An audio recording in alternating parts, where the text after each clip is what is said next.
Heading and paragraph in HTML। আজকের ভিডিওতে জানবো হেডিং কি জিনিস, প্যারাগ্রাফ কি এবং হেডিং কত প্রকার আছে এবং প্যারাগ্রাফ কিভাবে কাজ করে সবকিছু। তো চলে যাই আমরা ভিজুয়াল স্টুডিও কোড এডিটরসে, ওখানে কোড করতে করতে সব শিখে নিব। আমার HTML ফাইলে আপনারা দেখতে পাচ্ছেন আগের কোড যা করেছিলাম, যেখানে অনেকগুলো আমরা H1 লিখেছিলাম। H1 এর মিনিং হচ্ছে হেডিং 1। তো হেডিং কি? হেডিং মিনস হচ্ছে হেডিং 1। তাহলে হেডিং কত প্রকার থাকতে পারে? হেডিং কিন্তু আমাদের এখানে 6 প্রকার আছে। মানে হচ্ছে আমরা হেডিংকে আমরা 6 ভাবে ইউজ করতে পারি। যেমন H1 দিয়েছিলাম, সে কারণে আপনি এখানে দেখতে পাচ্ছেন আমার H1 টা এখানে দেখাচ্ছিল। তাহলে এখন এভাবে ঠিক এক্সাক্টলি আমি চাইলে H2 ইউজ করতে পারি। যেমন আমি এটাকে কপি করে নিচে পেস্ট করলাম। কিভাবে করলাম? অল্ট এবং হচ্ছে শিফট দিয়ে যখন আমরা অ্যারো কি নিচেরটা ক্লিক করলাম, তাহলে নিচে আরেকটা কপি হয়ে গেল। অথবা আপনি একটা কাজ করতে পারেন, কন্ট্রোল এভাবে আপনি ফার্স্টে সিলেক্ট করবেন, কন্ট্রোল সি দিবেন এবং এর পরবর্তী লাইনে আসবেন এবং কন্ট্রোল বি দিয়ে পেস্ট করে দিবেন। দ্যাটস ইট, এটাই সিম্পল কাজ। আচ্ছা, তাহলে আপনারা এখানে দেখতে পাচ্ছেন এটার ডিফারেন্সটা আপনাদেরকে ফার্স্টে বোঝাই। এখানে দেখতে পাচ্ছেন H1 লিখলাম একটা হ্যালো ওয়ার্ল্ড। তারপর আচ্ছা না, আমি এখানে হ্যালো ওয়ার্ল্ড না লিখি আমি এবার লিখবো হচ্ছে কি এখানে হেডিং 1।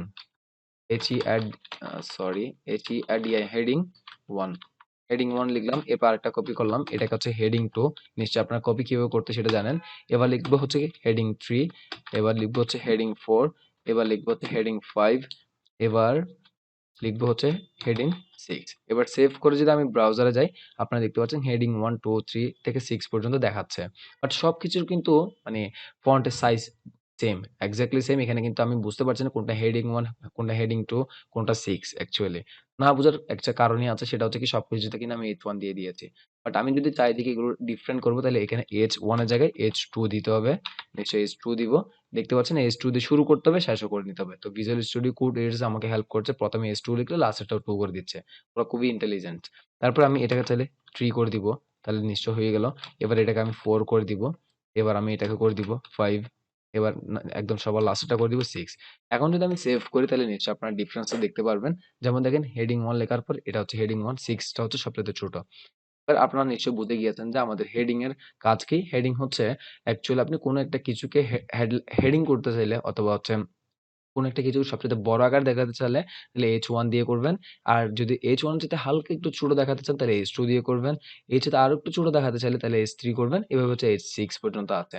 এখন আপনারা যারা আমার এই টিউটোরিয়াল গুলো দেখছেন, তারা হয়তো আপনারা বলতে পারেন আপনারা যখন রান করবেন H1 H2 H3 গুলো এরকম আমার মতো বড় দেখাবে না। তো বড় না দেখার রিজনটা আমি আপনাকে বলে দিচ্ছি। যেমন দেখতে পাচ্ছেন আমি কন্ট্রোল প্লাস দিয়ে বড় করলে আরো বড় হচ্ছে আমার ব্রাউজারটা। কন্ট্রোল প্লাস দিয়ে বড় করলে আরো বড় হচ্ছে। তো আপনারা দেখতে পাচ্ছেন এখানে এই রাইট সাইডে এখানে একটা জিনিস খেয়াল করে দেখেন, আরেকটু বড় করে ৩০০%। মানে হচ্ছে আমি ৩০০% করে রেখেছি, সেজন্য হচ্ছে ছোট। অ্যাকচুয়ালি হচ্ছে আমার এই H1 টা থাকবে হচ্ছে এই সাইজের। বাট আমি একটু বড় করে দিয়েছি যাতে হচ্ছে আপনি বুঝতে পারেন যে অ্যাকচুয়ালি কাজগুলো কিভাবে হচ্ছে সেটা। তো এভাবেই হেডিংটা আশা করি আপনারা বুঝে গিয়েছেন। এবার আমি আপনাদেরকে বোঝাবো প্যারাগ্রাফ ট্যাগ নিয়ে। তো আমি হেডিং গুলো এবার অফ করে দিলাম। এবার অফ করলাম, এটা দেখতে পাচ্ছেন কিভাবে অফ করলাম সেটা আপনারা জানবেন। আচ্ছা না, অফ না করে এখন পরবর্তীতে যখন আসবে তখন আবার শিখাবো। আচ্ছা, এবার যাবো হচ্ছে আমি পি ট্যাগ লিখবো। তাহলে পি ট্যাগটা ঠিক এক্স্যাক্টলি সেম। শুরু আছে পি দিয়ে এবং পি দিয়ে শেষ করতে হবে। তাহলে এখানে লিখতে হবে কি আই এম প্যারাগ্রাফ। এই প্যারাগ্রাফ লেখার পর আমি সেভ করলাম। এবার আমি যদি ব্রাউজারে যাই, আপনি দেখতে পাচ্ছেন এটা যে একটা প্যারাগ্রাফ সেটা দেখাচ্ছে। তাহলে এইখানে আমরা অনেক কিছু করতে পারি। আমি যদি এখানে পি ট্যাগ আরেকটা নেই, এবার আমি চাইলে এখানে কিছু ডামি কিছু লেখা দিতে পারি। যেমন লোরেমের 30টা ওয়ার্ড, মানে হচ্ছে কি ডামি ট্যাগস, এন্টার দিলাম। আপনারা দেখতে পাচ্ছেন 30টা ডামি ট্যাগস ক্রিয়েট করে দিল আমাকে। এগুলো হচ্ছে অফকোর্স আমাকে ভিজুয়াল স্টুডিও দিচ্ছে। এটা নিয়ে আপনাদের মাথা ঘামানোর কোনো কারণ নেই।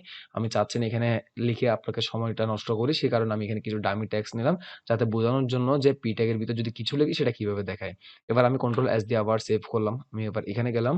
আপনি দেখতে পাচ্ছেন আমার যে পি ট্যাগের মধ্যে যা লিখেছিলাম সবকিছু এখানে দেখাচ্ছে। তাহলে আপনার H1 এবং P টা কিভাবে কাজ করে সেটা বুঝে গিয়েছেন। এবং আপনাদেরকে আরেকটা নতুন জিনিস শিখাই। যেমন দেখেন আমার লিখাটা আগে ছিল হচ্ছে এভাবে যে P ট্যাগের মধ্যে যা লিখেছিলাম সেটা এক লাইন ছিল এভাবে। আপনার লিখলেও নিশ্চয়ই এভাবে থাকবে। যেমন দেখেন এখানে অনেক বড় লাইন।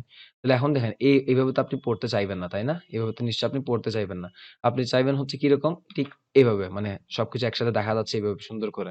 এটা আপনি কিভাবে করবেন? আপনি করবেন অল্ট শিফট, তারপর আপনার পিসিতে আপনি দেখবেন জেড নামে একটা অপশন আছে। জেড অথবা জি, যে যাই বলুন। যেমন আমি এটাকেই বুঝাচ্ছি। এই জেড এটা দিলেই হচ্ছে আপনি কি হয়ে যাবে? আপনার সবগুলো র‍্যাপ হয়ে যাবে। Alt Shift Z. হ্যাঁ, এখানে দেখতে পাচ্ছেন Alt Z, sorry Alt Shift না, শুধুমাত্র অল্ট জেড দিলেই আপনার কাজটা হয়ে যাবে। এই অল্ট জেড দেওয়ার সাথে সাথে দেখেন আগের পজিশন চলে গেল। আপনি যদি অল্ট জেড যদি আবার ক্লিক করেন, তাহলে আবার এই পজিশনে চলে আসবে। তো আপনারা নিশ্চয়ই বুঝে গিয়েছেন যে কিভাবে আপনারা চাইলে আপনি এগুলোকে ওয়ার্ডগুলো র‍্যাপ করে রাখতে পারেন সেটাও বুঝে গেলেন। এটা তো একটা ভিজুয়াল স্টুডিওর কোড এডিটরস এর একটা ফরম্যাট যেটা নিশ্চয়ই HTML এর কিছু না। বাট আমি Alt Shift Z বলা দেয় সেটার জন্য আমি সরি। এটা অ্যাকচুয়ালি Alt Z হবে। মিনস হচ্ছে Alt একটা অপশন আছে আপনার কিবোর্ডে আপনি দেখতে পাবেন। ওটার সাথে আপনি আরেকটা বাটন ক্লিক করবেন যেটা হচ্ছে আপনার এই অপশনটা Z। মিনস হচ্ছে আপনি এই Z টা ক্লিক করবেন। That's it. তাহলে এখন চলে যাচ্ছি আমরা নতুন আরেকটা ভিডিওতে। তখন আমরা নতুন আরেকটা কিছু শিখতে যাচ্ছি।